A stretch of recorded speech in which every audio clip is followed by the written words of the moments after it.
I guess my first question is, how did all this get started? And we can start with you, Chandra, and then we can go to Mike and just kind of go from there.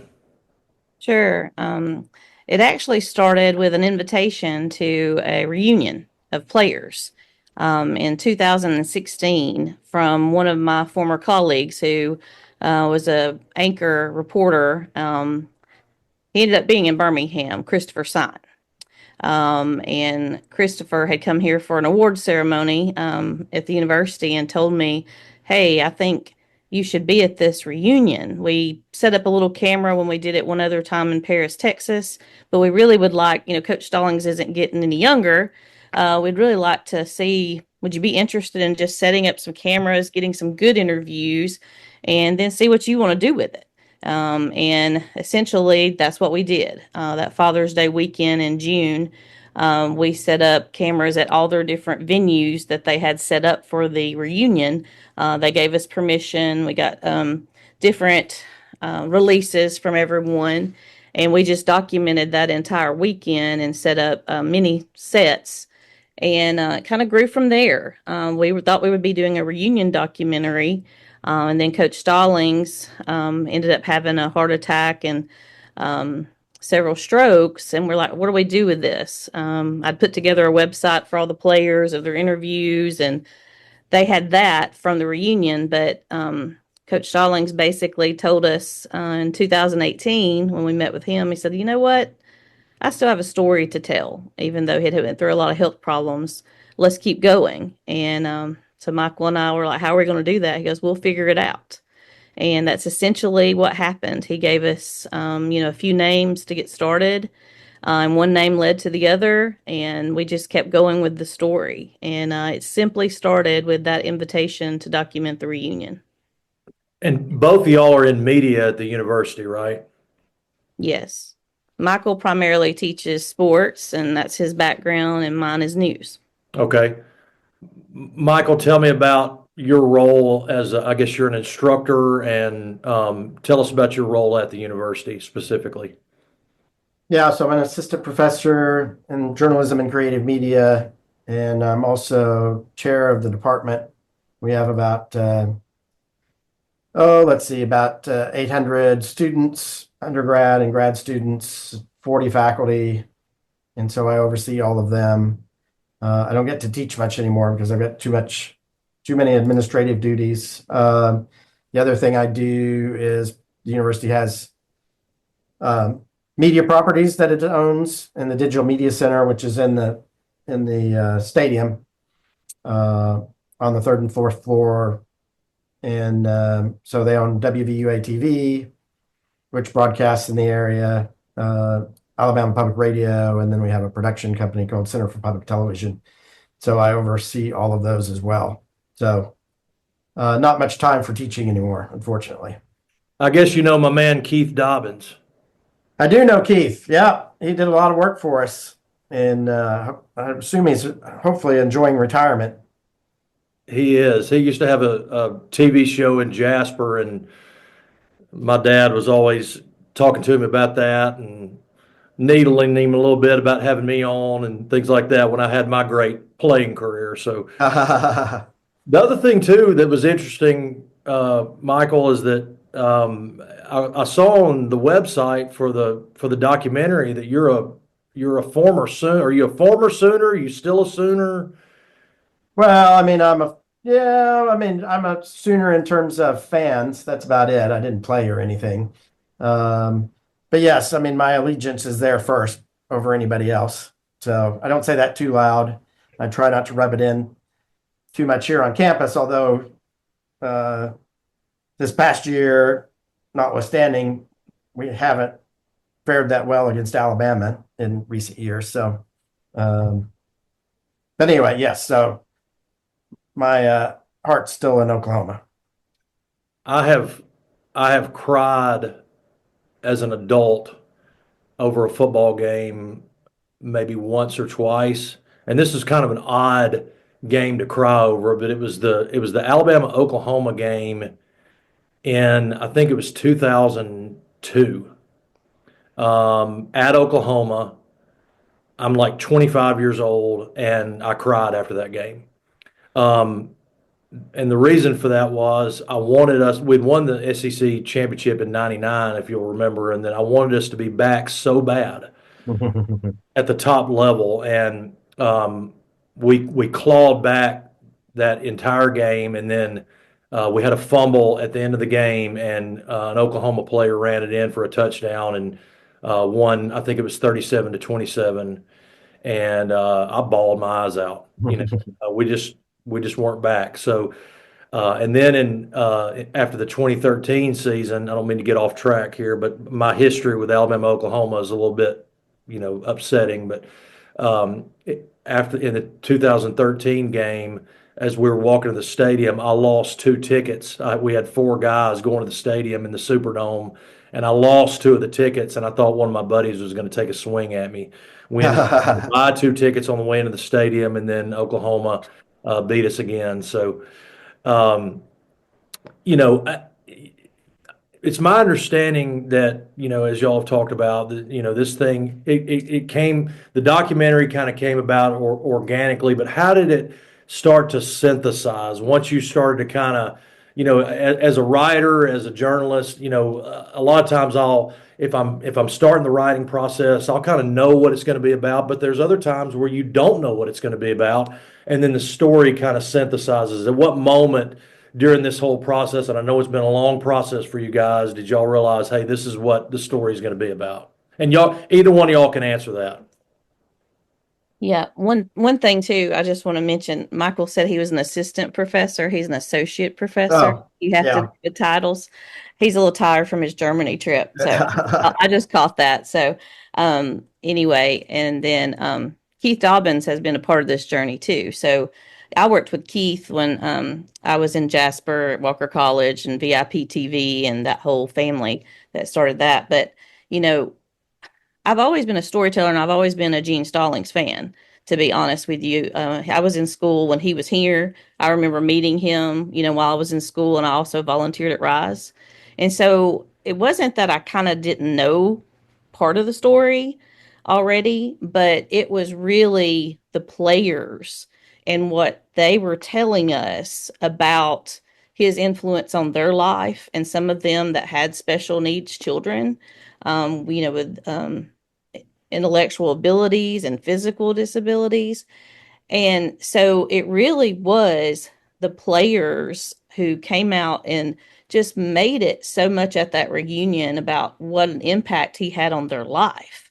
And then hearing his stories, where we interviewed him multiple times and researched, that we're like, wait a minute, this man not only changed his players' lives, he changed so many families' lives because of his advocacy for people with special needs.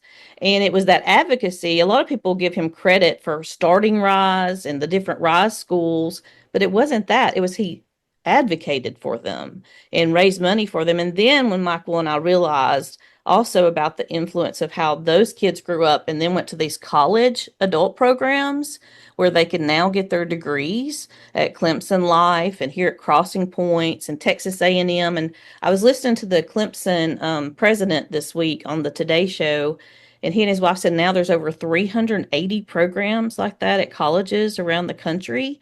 And a lot of people give Coach Stallings credit for that because of how well aware he made people. So through that process, Michael and I learned so much that then we had to figure out how to organize it all and really tell the full story. That was the challenge because it was so comprehensive to whittle it down to, okay, what's the most important things we need to include in this? Michael, did you want to add to that? Yeah, I think we kind of knew early on that there were things we wanted to hit in the story, and we didn't want it to be all about football. And it's kind of complicated, I think, but we really focused on wanted to focus on his influence on the family, his influence on the players, his influence on special needs, uh, and then just kind of his influence overall in terms of football, his legacy in terms of football, and we don't hit all of that, but the idea that he helped bring Saban here, that he was one of the ones that brought A&M into the SEC network, and so we didn't put those in the documentary, but there's certain things about his legacy in terms of just football in general that we wanted to focus on, and we probably would have focused on that a little bit more, and intended to, but anyway, but particularly with the situation with the coaches that went to Tennessee and then are no longer at Tennessee, and now the lawsuit and all that kind of stuff. And so we had some great interviews with them, and decided not to use it because of the situation that's going on there. So the story changed a little bit, but I think fairly early on, once we decided we were going to do a documentary, I think we kind of had in our mind what the key components were, and then we just kind of worked from there. And then that we were always going to include Johnny. I think in the end we ended up making it more about Johnny than we necessarily intended to, but just because that's essential to the story. And I think we didn't intend to include quite as much about Johnny because we know the Johnny story and that's familiar to us. But as we shared the documentary and ideas with other people, they're like, "Oh, we didn't know about Johnny, and you need to include that a little bit more." So I think that's the big difference, that we didn't necessarily intend to include as much, but ended up including more just because of that. So I kind of rambled. I don't know if that's useful or not. You can't really tell a Gene Stallings story without mentioning that 92 national championship team. And from y'all's standpoint, I won't tell you from my standpoint, but from y'all's standpoint, what was remarkable about that particular team? Well, just as a side note, I watched that. I remember watching that game with my wife's uncle's family. He wanted to put a wager on it, and wanted to take Miami, and he was all, "Miami's going to win. Miami's going to win." I'm like, "Oh, I don't think so." So I took Alabama and won, of course. I think the big thing about that team was, I think they talk a little bit about, and we have Christopher Sign saying this and a couple of other players saying this, that coach would tell them, if you do your job, you're in the right place at the right time, doing what you're supposed to do, everything's going to be okay. And I think maybe not at the beginning of the season, but certainly within a game or two, they realized, if I do what I'm supposed to do and my teammates do what they're supposed to do, we're going to come out okay in the end, and we'll figure it out. And I think they had that, whether they were conscious of it or not. I think in the back of their mind, they knew, if I just do what I'm supposed to do what coach tells me to do, we'll be all right. And I think that's the one thing that stuck out to me as we interviewed players and kind of talked about that 92 season. Chandra? Yeah, there was a certain bond between that team too, that we did realize, playing off of what Michael said. And there still is. There was something very special about them that grew from the 91 to the 92 team, that we kept hearing. So that would be one thing. The other story that I love about that Michael and I fell in love with, was Corky Simpson. Corky Simpson was a sports writer, and I found him in the research, and I knew it, but I'd forgotten. Only one. Yes. And so I found him, tracked him down through his former editor. I knew he was still in Tucson, Arizona, and Michael was going across country to see his daughter, who was in LA, learning while she was in school and working. And he agreed to do an interview. And Corky's story was great. It came up several times in the interviews too. People say, there was this guy out in Arizona who picked us, and that was kind of cool, and they remembered it. And but they couldn't believe that he was still around. And so we got him and Mark Edwards and that relationship, because Mark Edwards is who had found out who he was. He was the number one picker or whatever. So that was a great story to also encapsulate that 92 season. They brought him back. The university brought him here. Who but Alabama would bring him back to be Grand Marshal of the National Championship Parade? Oh, wow. So that story was great. Michael and I just love Corky, and I talked to him a few weeks ago, and he's still alive. Well, and that was a special time for him as someone covering sports, during that time frame too, that 92. And then I lived the 92 national championship. I was so excited. It rejuvenated everything about me about being an Alabama fan.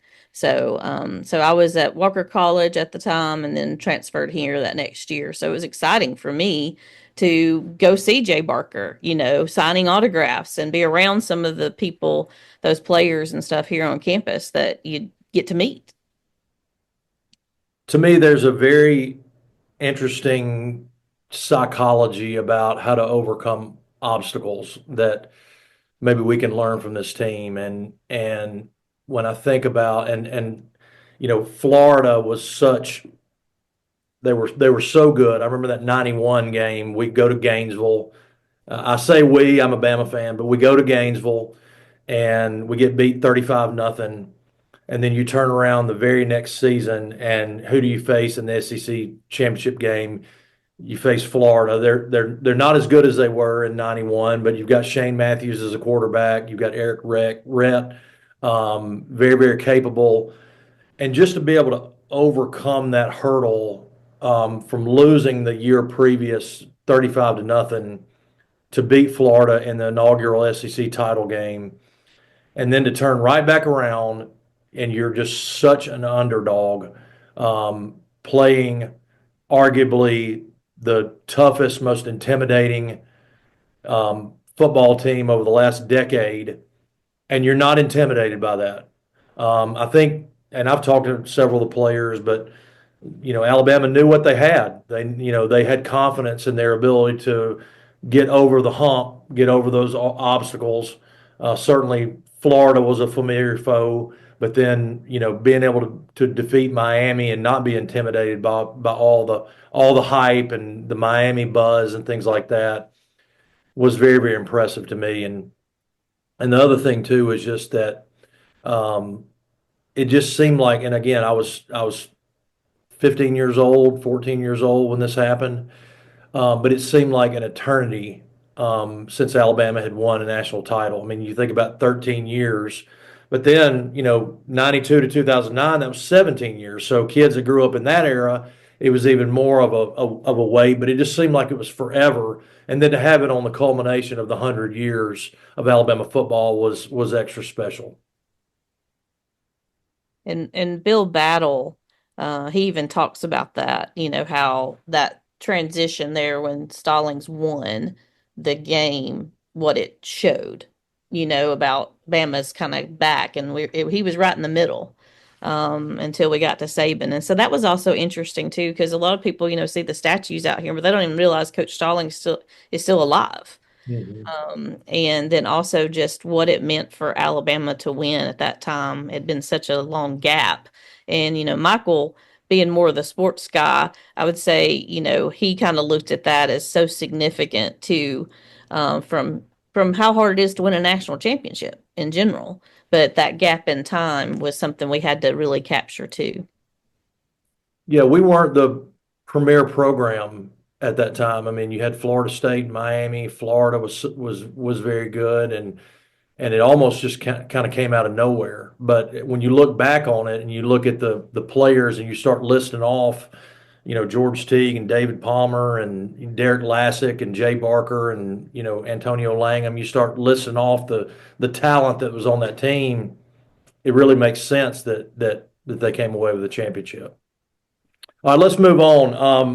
I'm interested in the documentary itself, and we've been doing some documentaries. Michael and I were talking yesterday about putting together a documentary. It is very, very labor intensive, but putting together something of the magnitude that y'all have put together, there's just going to be a lot of highs, and then there's inevitably going to be a lot of lows. So for y'all, what has been the most challenging aspect of it, or a challenging feature of this, but also what has been the most rewarding aspect of this? We'll start with Michael.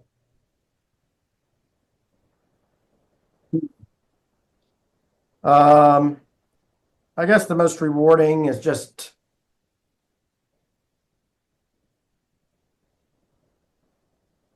I guess, I guess the most rewarding is just seeing that it resonates with the people that see it. They laugh at the right time, they cry at the right time. Um, if you sit back in the theater and listen and watch, they're reacting the way that you hope they would react. Uh, and I think that's probably the most rewarding thing for me is that, okay, we've got the story right and they get it. And that there's a nice balance of upward positive movement. There may be a little bit of a downturn into some negative things or something that's sad, but we don't dwell on it too long. That we just didn't focus too much on the things that would make you sad or make you emotional. They're there, you feel the emotion, but it's not there so long that we overplayed it. And so seeing those kind of reactions, I think, are most positive. Most negative, I think. Um, just the realization that it's hard to get a documentary out for people to see it. And even when you do screenings and those kinds of things, everybody's so busy. You can't pick a perfect date where everybody who wants to see it can come. Can't find, I mean, you just have to keep working and keep working and keep working, kind of grinding to find distributors, people that want to show it, all those kinds of things. And that's really up to us. Nobody's going to do it for us. And so that becomes a little oppressive at times to know that, yes, we've got full-time jobs and family and all that stuff, and then we still got to try and get the documentary out there where people can see it. I think that's one of the toughest things is like, especially if you're a creative. And I've done a lot of long form journalism and you know the work that you put into it, and a lot of times people all they see is the finished product, and then you share something, and I try to. It can be very humbling. It can be a very very humbling thing to put your work out there. And then in today's world, it's like, we've got such an ability to get the information out, but that doesn't mean it's going to travel. So it's like, I'll post an article that I think is awesome and it'll get 2 likes. And I'm just like, what has happened? Did I do something? I mean, and you've almost got to kind of check your ego at the door. Um, and then, if you're having a live event, um, and I've done live events before that you put your heart and soul into something, and then 5 people show up, and that's the challenge too. So, but I love the fact that, and I'm going to get to Chandra here in a second. Hold on, Chandra, I'm getting to you. So, I love the fact that y'all are honoring somebody, and what I think is cool about what y'all have done is it really shows, and going back to your point, it really shows that broader perspective about what Coach Stallings has done, sort of in this special needs arena. Anyway, Chandra, I'll get to you now. I just want to interject that. No, I mean, that's all part of it. I mean, playing off what Michael said as far as what was challenging was the amount of money that people don't understand that you need and the time to take. People would be asking us along the way, they knew what we were working on. Why aren't y'all finished? Why aren't you finished? They don't realize the amount of dollars that also go into this. So, we had an anonymous donation made to us that helped, that we knew, but we spent a lot of our own money because we felt and believed in the story. And then to be able to pay for the licensing, I had to raise $36,000 to be able to put it out there for the public to see it. And so that was challenging. I've never done anything like that. I mean, nothing like that. It was very stressful. And I knew if I didn't do it, everything Michael and I'd put into it was not going to be shown and in a timely manner that we wanted to get it done before anything happened, to Coach and Ruth Ann. And so that was very important to us. So I would say that money and time and then managing all of the media. I learned a lot about technicalities and managing a major project like this because so many interviews that we had, all the transcripts had to be organized and pulled a certain way so we could digest it to know what we had and what fit where. And that was very challenging. So money, time, and media management and event planning after getting through with it. I've turned into an event planner for the last few months. And Michael and I laugh about it sometimes because we're like, oh, will that work? Will that work? We don't know. We've got these great hosts who are hosting us. And then, just trying to work with them on what will work best for this. And then most rewarding is kind of similar to what Michael said, just the education that we've been able to share that we've learned and to see the impact that what we've learned and their story has on people. He talked about that balance of the story. We worked so hard, so hard on so many timelines, just like you said with writing articles. Michael and I would go back and forth. Is that presenting the story in the right way? Is that, really conveying the message that we want to show? And is that truthful? A documentary is so different about telling facts and what you've observed that we really wanted the audience to understand everything we had learned about the relationship between those players and that advocacy and how much money is needed to help these programs operate. And they need those people. They need those people like Coach Stallings to raise money and help them spread the word about what they're doing. So it was tough. It was a tough story to get down to an hour and a half. Mhm. And I know y'all weren't the only two people working on this. I know you had other teammates. So if you all want to kind of give them kudos at this time, feel free to. I know there were a lot of people along the way that were helping you guys. Yeah, if you looked on the website to see a couple of them, Rob Briscoe at the Center for Public Television, he helped tell the Bear Bryant story. Rob was so instrumental in helping us whittle things down. The summers spent and hours spent in the editing room that we have he was so wonderful to work with, just a great storyteller, and really to help pull stuff out of us that he knew we had. And then to get Lucas Black to do the voiceover was so fun to work with him. And essentially, he donated his time to us because he's a big Crimson Tide fan and he loved being part of the story. And then Batwell Studios in Birmingham was really good with the audio. And then we had students. I mean, I'll let Michael talk about this, but we incorporated students anywhere we could that wanted to work with us. And so that's why our credits list is so long. Michael? Yeah, I mean, I think we had our previous dean and both our deans, Dean, I was going to say the wrong name, Mark Nelson, who was dean when we first started this project, helped secure us an anonymous donation to give us some money to do some production with. And then Dean Brian Butler, who's our current dean, has been helpful in terms of just being supportive of what we're trying to do. And also helped us with a little bit of money to kind of finalize some things. So those have been some key players.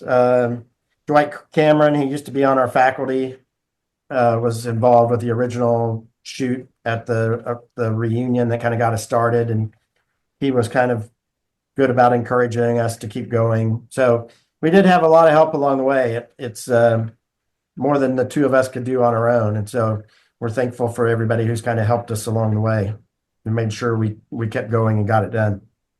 Oh, I know y'all had I'm sorry, go ahead, Chandra. I just realized I left off. I know you wouldn't list them all anyway, but Pitt's Media is also on there. Pitt's, um, one of the founders of Pitt's is one of my former students. And then another person on their team's a former student of Alabama. I had one of them at my, they were also great. I mean, I talked to them all along the way and they were like, please let us be a part of this, please. And so graphically, they helped us develop the look and design of everything that people saw with Gene and Johnny. And so couldn't leave them off. Sorry. I just had to, I wrote that down because I was like, I forgot about them. Now, Sean, are you from Carbon Hill originally? No, I'm from Oatman. Oakman, okay. I know there's a lot of Clarks in the Carbon Hill area, and I'm friends with several of them. So, Well, I'm a Smallwood by May. okay, yeah, yeah. I know you guys had a big event at the Bama Theater. Um, where all has this been shown, and then what are some events coming up, and then how can somebody watch the documentary if they want to see it? Yeah, I did my list. I'm actually working on my grant report, actually. So far we've had 9 showings, and we've got 2 more coming up in June. One June 7th in Richmond, Virginia, and then June 22nd in Atlanta.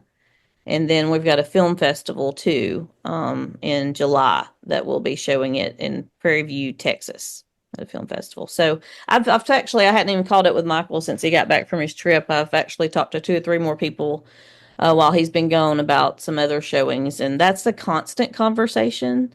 We get emails and calls. Hey, how can we do this? And we've got some people trying to plan for the start of the football season and asking us how can we host this and still give y'all what you need out of it too. So that's a constant conversation. But those are the next 2 in June, and then we've got the film festival in July. And I mean, it takes a lot of work to put an event together. I mean, I looked on your website, and I mean, the work that had to go into getting the Bama Theater event together, and then you got to bring a photographer in. There's just so many different elements to that.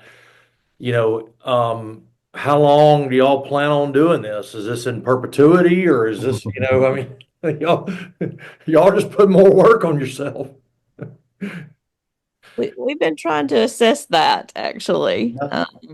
And we've talked to a few different people about, streaming and broadcast, and we had to kind of get through this semester, and Michael and I are trying to figure that out over the summer. And see, we've had a few people talk to us about some different scenarios. So it's just, I don't want to say it's complicated, but it kind of is. You kind of think about, I was talking to somebody yesterday. You would know who they were if I told you, but his advice was, and he's done this for a long time. He goes, I love what y'all are doing it and how you're doing it your own way. And I was like, really? I said, I'm not so sure. And he said, no. He said, because you're going to be more proud of it and of your work because of what y'all have done this way. And he said, so don't give it away for free. Please. Y'all have worked too hard. And so we're trying to make sure we don't give it away for free. And Coach Stallings always asks, have you made any money yet? And we have, but I'm not sure. Michael, you can say what you want to say, but it's a hard answer. Yeah, I don't know how long we can keep going doing it this way. I mean, I think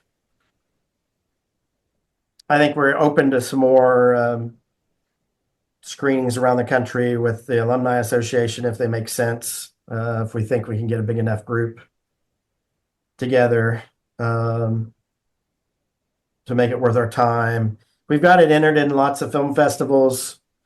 So I think we're kind of hoping to see how we do in those film festivals. It's difficult because it is we call it a sports documentary, but it's, the percentage of the actual documentary that's actually about games and showing plays and games and that kind of footage is rather minimal compared to everything else. And so I'm not sure that people at film festivals and in awards competitions and those kinds of things know what to do with it because it doesn't fit the mold of a traditional sports documentary necessarily.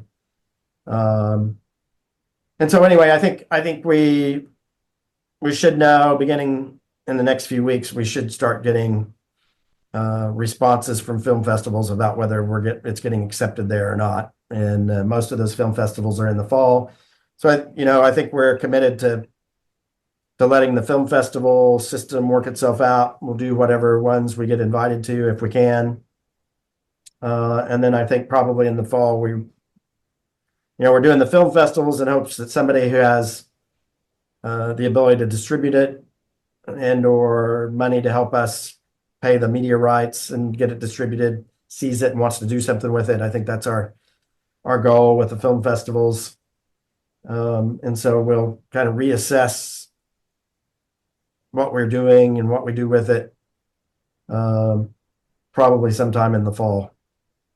But at least until December, we're kind of committed to this path. Chandra, I told Michael this yesterday that my company has put together a documentary. Our first one was about a 10-minute and 45-second documentary on Hudson Lawson, who is a senior at Haleville.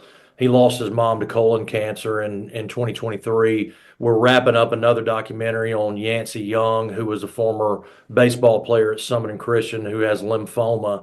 But when we got on the other side of the Hudson documentary and we published the thing to YouTube, I watched that and again, not to be braggadocious or anything like that, but I thought, wow, like I cannot believe we put this together. I mean, this is the first time I'd ever done anything like that. I mean, I've been a photographer, I've been a basketball coach, I've done articles, but I've never done any kind of documentary. And I just, it was something I was very proud of.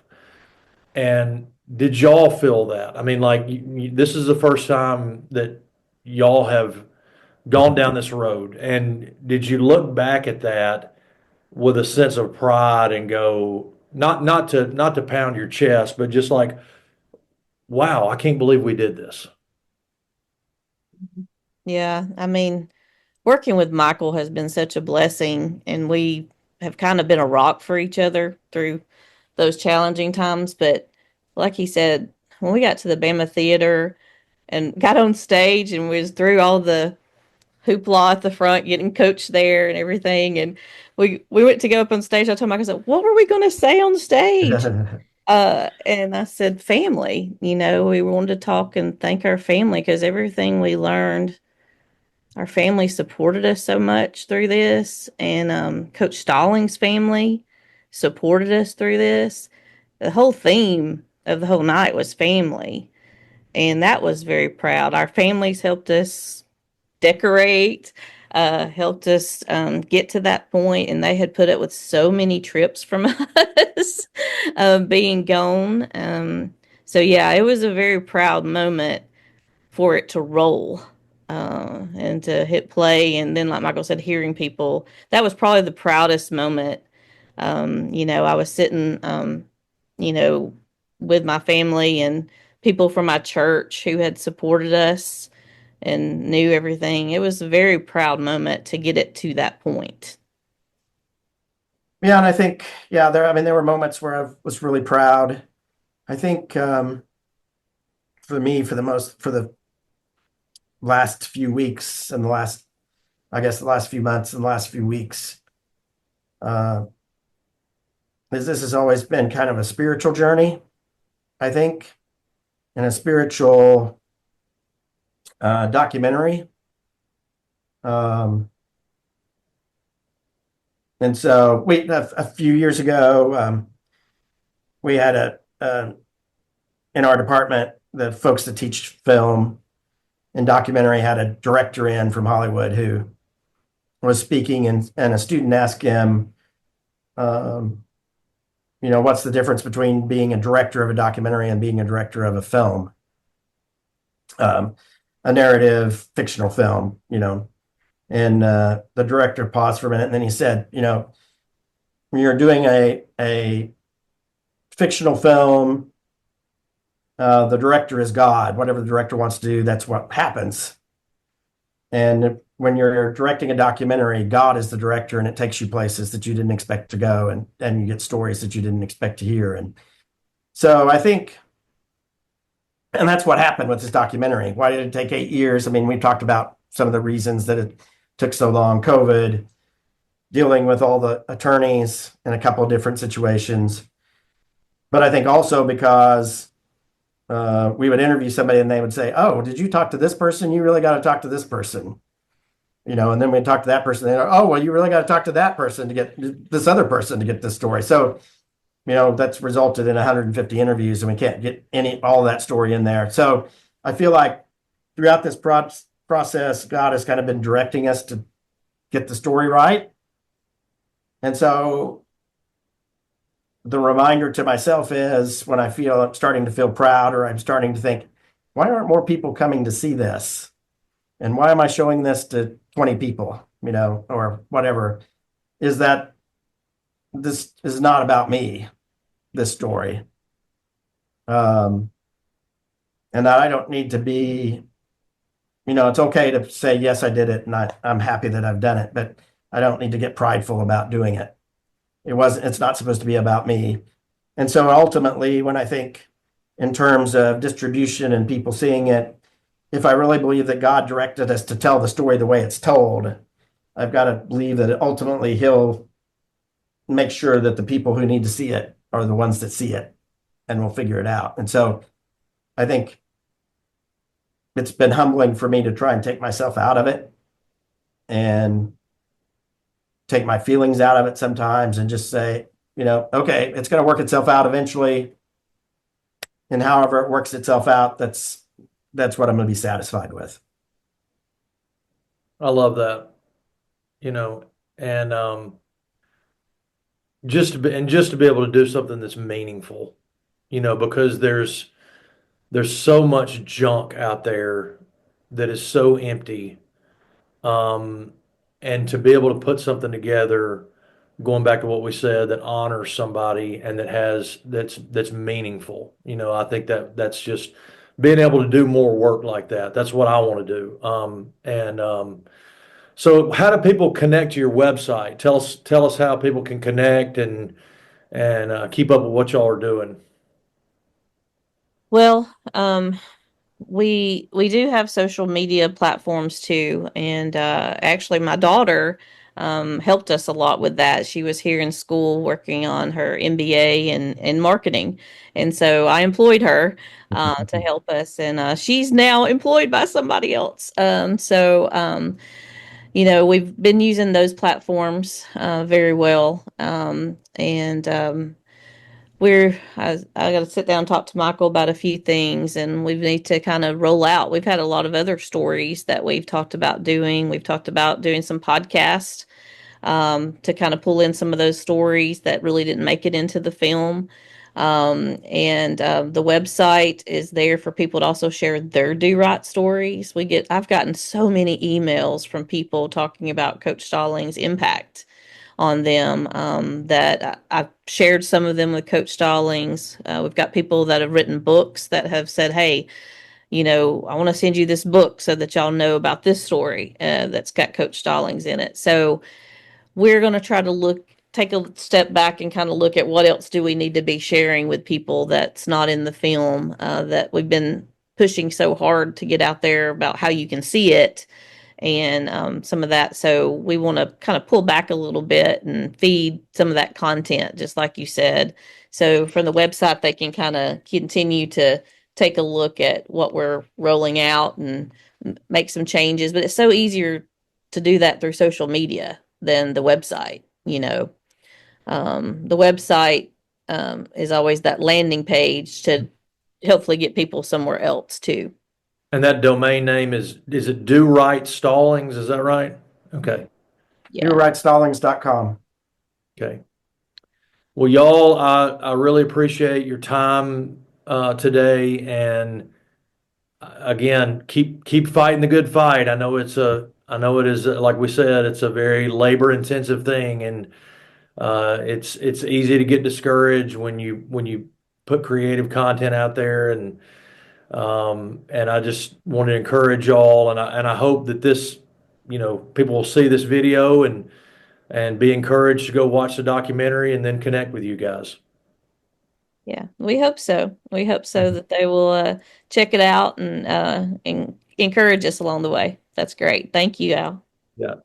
Yeah, and as you work on your documentary project, if we can help you at all, you know how to get in touch with us. I will be calling y'all, believe me. Never fear. We'll be in touch soon. So, All right. thanks, guys. Thank you. Bye bye. Bye-bye.